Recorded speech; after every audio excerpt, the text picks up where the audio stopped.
a haircut and special needs. Who was sitting at the table with Vice President Chambers when he was developing energy policies? You know, there wasn't anybody from labor at that table. Okay, well, I'm just saying, you know, our strategy is flawed.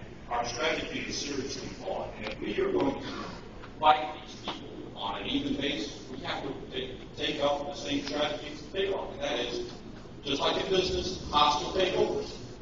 If that's what we need to do, then we need to think about that. Let's register Republican. Let's go into their backyard and take over their business. Excuse me, President Hill. In the next questions, is everybody going to say their name and local union number? Appreciate you. I got one thing to say about that. I don't disagree with everything you said. I think I feel for nervous getting better rights. We've got a talk. Yeah, I can't even believe I just sat here and listened to that guy. Chris Christie don't like trade union movement. What he's done in the trade union movement in New Jersey, he has split the trade union movement. He is a good friend of building trades, but he hates everybody else. Who does he hate? He hates the public employee union. And because that has an effect on the budget.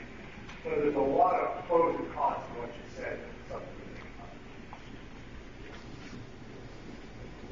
Yes.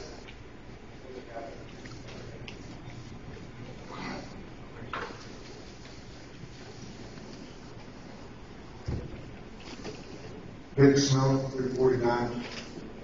I have to step away to pick up. I understand the CEs and the CWs, and I agree with it.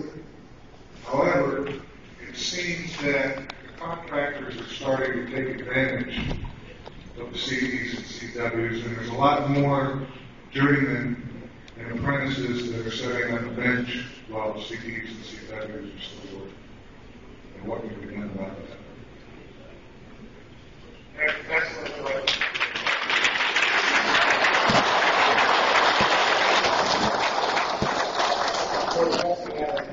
We're getting to things at this point to put ratios and things like that. The CWCE was designed and still is designed to work on projects that we're not doing. And if you look at the market share in the state of Florida, you're talking about 10 to 15%. You're talking about 85% of the work is done and being done by union. As long as we have a single journeyman or a single apprentice unemployed, we're going to have heartburn with CWCE. I mean, I know that. I understand that. As a journeyman environment, I would probably be pissed off, excuse the expression. I understand that. But we're not doing the work. All right? We've got contractors that are taking advantage of the situation. I know that also. And I know that when they can slip the CWCE out on a project that they've already did the job, their profit margin goes up. I know all that.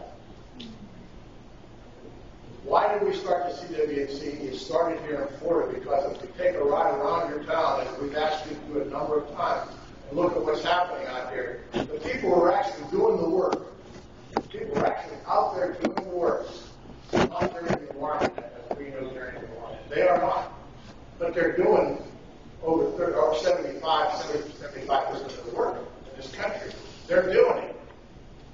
So we've got to figure out some way to fight it. Now, it's not to take away the apprenticeship program.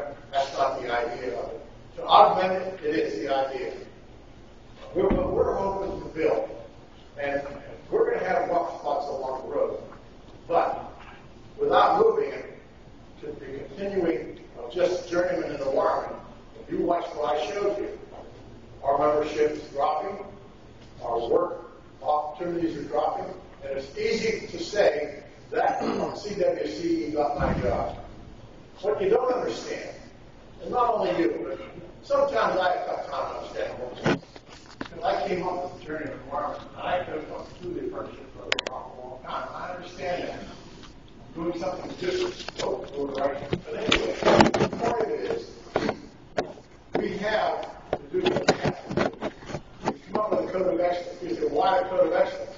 Because we have got to ingratiate ourselves with the community. We've gotten away from that.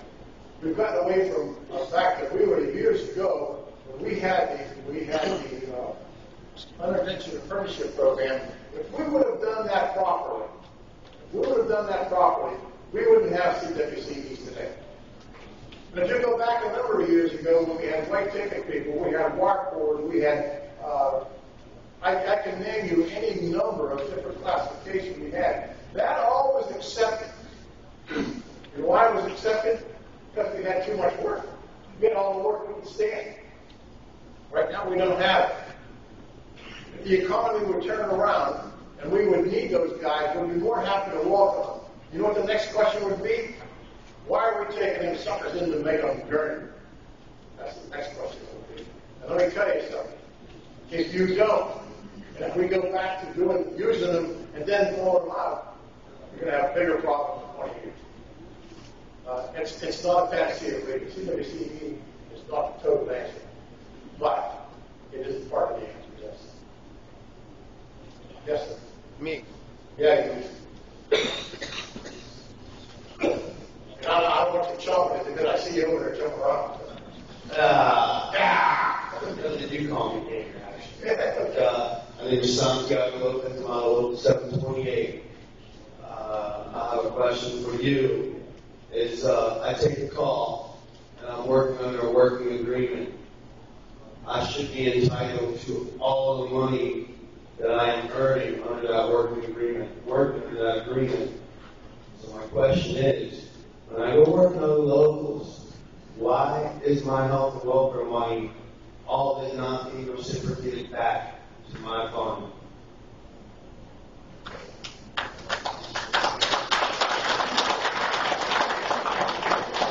I think you have a choice that you, at one point or another, I think you have a choice that you can say you want that to be your own fund. And you chose to have yours. I would simply ask the question. You and I are not going to get into a debate over this because we've been arguing about this since 1997, 96, when reciprocity, the Earth system, and everything that came in. We've been arguing with everybody over that system. The answer simply is this. If we say money follows the man completely, you will no longer have reciprocity because some of the local unions kind of don't want to buy it. That's just that simple. We can't mandate it. Why not? You want to mandate it? Why not? Well, because they'll drop out. There's nothing that says they have to participate. Nothing. The issue many years ago was the pension. They weren't allowed to qualify for the pension. They were allowed to, but they were, you never spent enough time in a local union to get the pension. So the cry was, and understandably so, what happens to that money if I don't qualify for that pension? Well, we all know what happens. We stay in that local union. Presently, the money that's called for in your particular local union agreement is what follows you back to your local union. And that's the way it's going to stay. I mean, it's going to stay that way. We've discussed it at the benefits conference. The last, Sam, I didn't come up this year, did you? I didn't come up this year, but it's an issue that's out here. It was an issue that was out there. I can tell you it came up every year since 1996, 97, 98, 99, 2000. Every benefits conference, now it came up. It's easy to say, well, why can't we do it? Because if we do it, it's very simple. The locals that have all the work are not going to participate in it, and you'll be going back to what you're doing anyway. If you qualify for health and welfare their local union, that's what you get. And when you drop out of yours, until you qualify over here, you don't get it. It's not the best thing in the world, but it's reality. I have one more question. Yeah, sure. Those questions, by the way, are on my Facebook. We try to answer as many times. I have one more question. Sure. Is there any way that the international can establish language and make it a chargeable offense for double booking